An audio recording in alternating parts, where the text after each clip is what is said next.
Welcome to the Cavalier Corner, a show in which we'll be discussing all kinds of fun topics related to student life. My name is Giuliana, And I'm Camille. and today we'll be doing another Aged one pause. of our conspiracy theories, and we'll be talking about cryptozoological creatures, which are basically myths and legends in a way. Hey, but there's still a conspiracy. Yeah. That's my belief. So Camille, can you get us started? Okay, so the problem is monsters always insist on living in faraway lands at the bottom of lakes or in the depths of forests. While this adds to their mystique, in a little wonder that our knowledge of them comes exclusively grainy photos and unreliable reports. Um, we did a lot of research on this, people. We spent hours just looking through various resources and just looking at pictures. And I think one thing I'll say about this topic is that I love how our imagination just became real. I must say, hey, I'm a mermaid girl. There's some part of me that honestly believe that mermaids exist. I'm sorry, but I've been having this fandom since I was a child. So it becomes a part of me to say, hey, there's just this small possibility that they exist. List me out. But, maybe we just don't have all the right information. But I will believe in that. And the other exciting one that I actually found, I just find it fascinating because I've always watched the movies about them and always read little stories just to humor myself. So today we're going to talk to you about a bunch of different creatures. Some you've heard of, some doing research is what made me hear of them. And then I found out, I was like, wait, these exist. I found one that supposedly exists in Missouri or Kansas. And I was like, I've never heard of you. I've lived in Kansas for more than 5 years and I've never heard of this. But hey, this is how we learn. We research, we find information, and then we share. And maybe this will bring knowledge to someone else. However, let's start off with, do you want to start off with mermaids? Because I want to start off in a happy note. Okay, yeah, we can start with mermaids. Okay, so mermaids have, as far as when I was researching this, they've always technically been around throughout mythological findings. I think even in Babylon and all the ancient civilizations have some form of a tale of mermaid.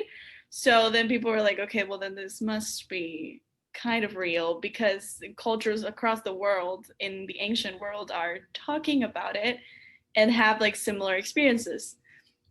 So for instance, Greek mythology or Roman mythology and just the various gods that are actual Poseidon, for example, which is the god of the ocean, and sometimes he's represented as a merman, right? And things like that, and other even more ancient gods that are represented as mermaids, merman, and yeah. So yeah, they've always been around, and I've always been fascinated by them personally. I always wanted, when I was a little kid, I wanted to meet a mermaid so badly. Let me tell you, I was spending so much time in the ocean when I was living. I lived in Puerto Rico for 2 years, and my deepest wish was to go to the beach and just see a mermaid. Aww. I did that too. When I was young, my mother couldn't find me for hours because we lived in Jamaica. We lived right beside the ocean, which, technically now I look back at it, I shouldn't have been by the ocean side. Right. At the age of, I think I was 13, 14, by myself. Nobody knew where I was. At that time, I had a cell phone, but it wasn't glued on me. And I used to stay by the ocean.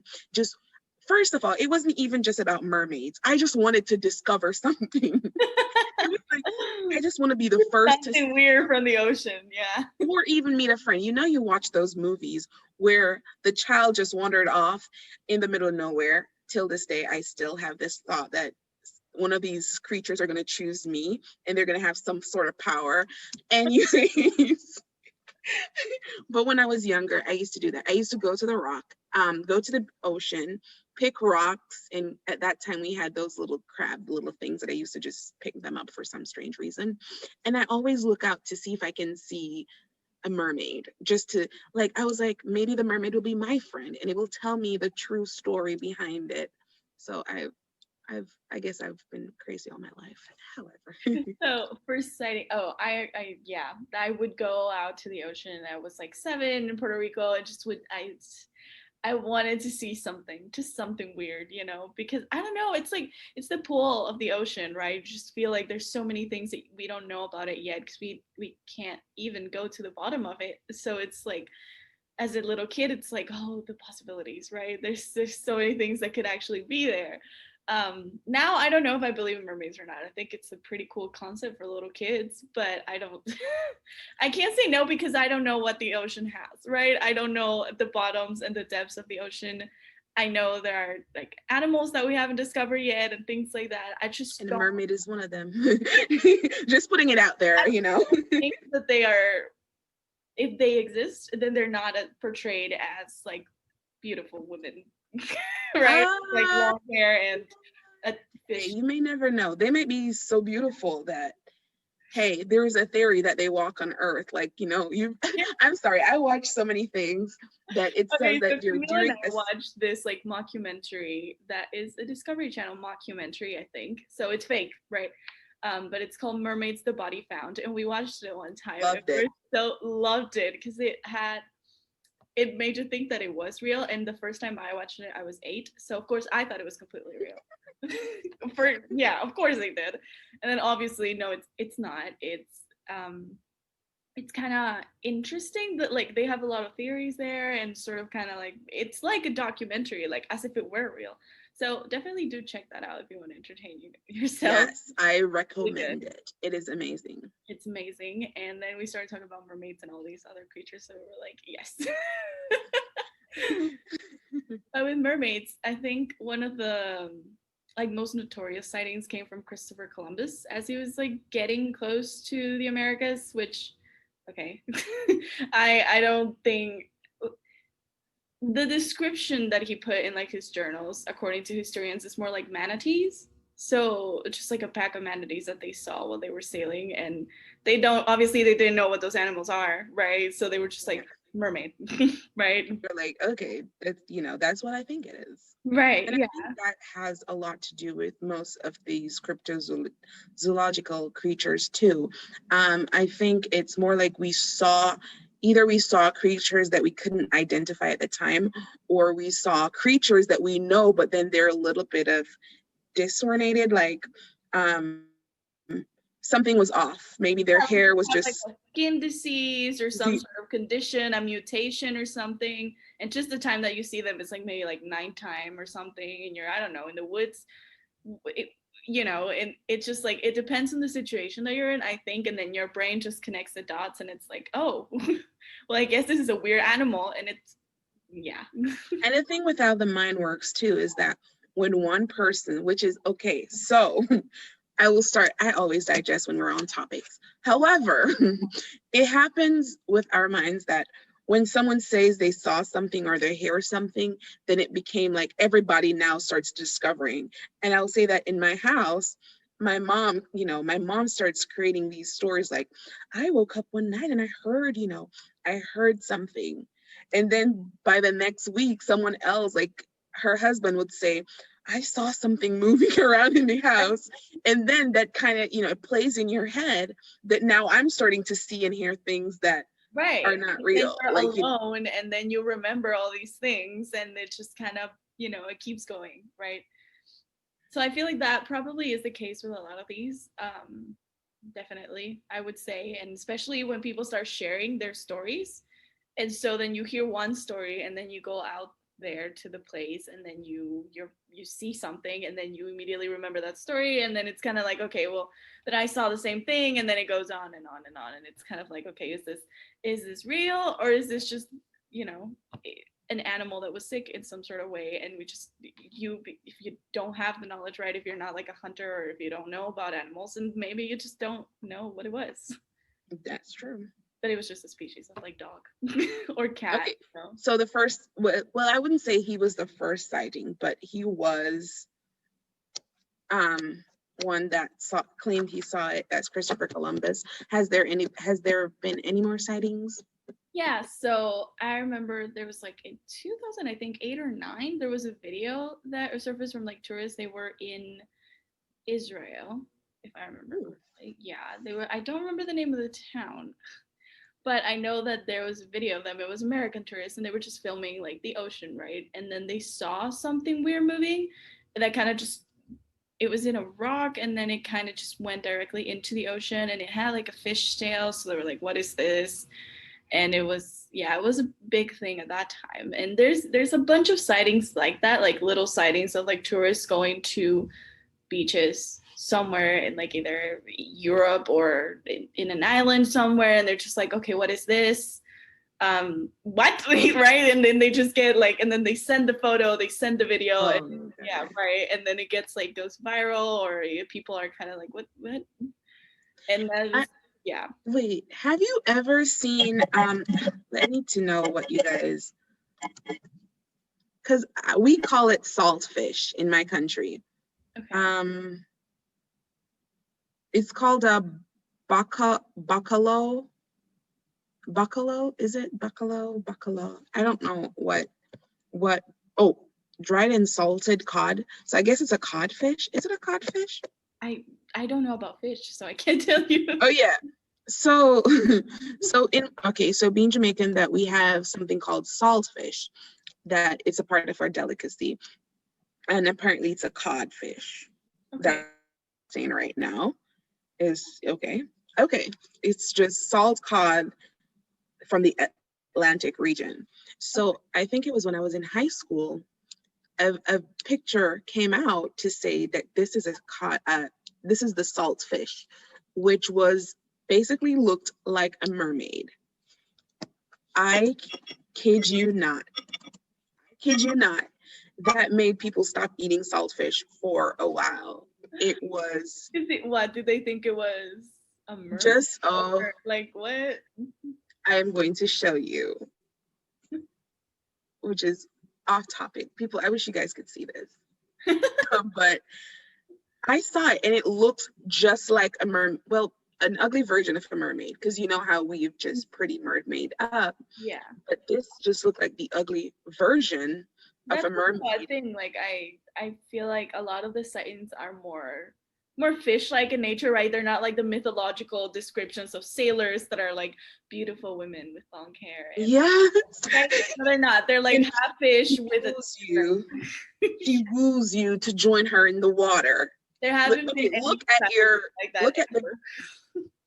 look at our Cavalier Corner tab and you'll see it. Oh, I see what you mean.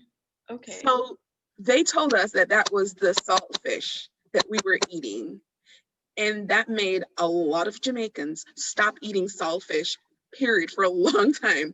This is like a prosthetic though, like a sculpture that was made. I know, but when we saw it, we're like, that is what they look like. That is what it was. Just this theory going around, and we're like, what? That is what we're eating? Right. It looks like a mermaid, like a merman per se, because it's not the beautiful things that we saw. Right. But that's interesting. But it does look kind of like a sculpture or like a prosthetic or something someone made for I don't know what purpose, but yeah, an interesting photo. All right, well, so Camille, do you have any other animals or creatures to talk about? Okay, so other than the mermaid, my other most, I think, interesting creature would be Bigfoot. Okay, so Bigfoot is very popular. They have a lot of movies out there that depicts Bigfoot, and a lot of people believe that they exist. They claim that the creature resides in Washington State, and there has been 2,032 reported sightings as of May. Oh. And the list of and they have a list of the top 8 states where you can catch a glimpse of them. Some of these are like Oregon, Pennsylvania, and Texas. I'm like, so I will not be going to those states. I'm joking. I'm joking. So And like plus, woody Bigfoot areas, has his, right? Like areas with woods and woodland kind of thing. yes, because but the thing that I don't understand is that if Bigfoot exists, and according, Bigfoot is not like a small little human body kind of person that can hide anywhere. According to Oregon Encyclopedia, Bigfoot is a large and mysterious humanoid creature perpetuated to inhabit the wild and forested areas of Oregon and the west coast of North America. Most people believe in Bigfoot existence or claim that they've seen it. They assert that they are hair covered and with ape-like features up to 8 feet tall. I'm like, if you're 8 feet tall, you can't just hide behind a tree. Like, you're not just going to be in the woods. Like, where do they sleep? Where do they live? Is there like an underground that we don't know about? Is there something that we're not picking up on, Giuliana? No, I have no idea.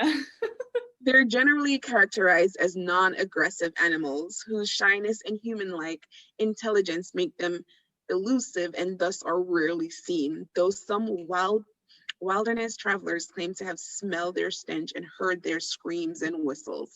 Just imagine you walking through the woods and you heard like a Bigfoot going. Oh no, thank you. This is funny. Over the time, stories about Bigfoot have entered oral traditional.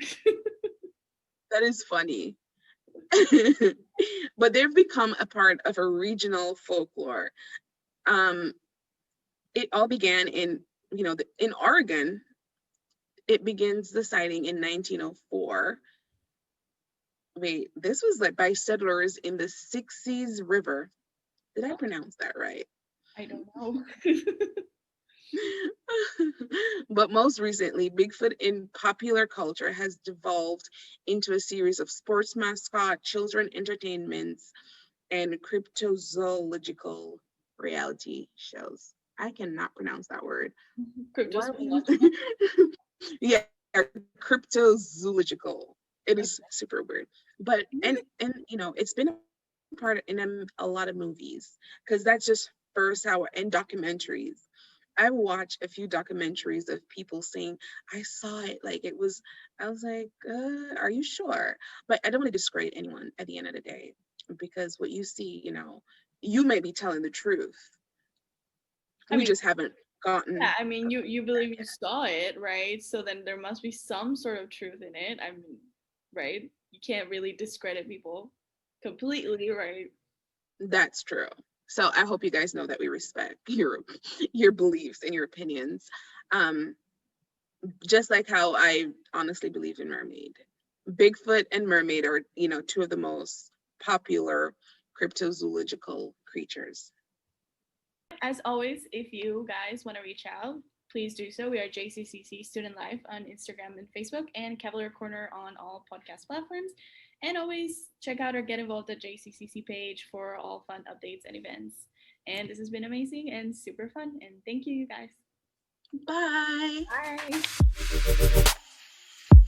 Bye.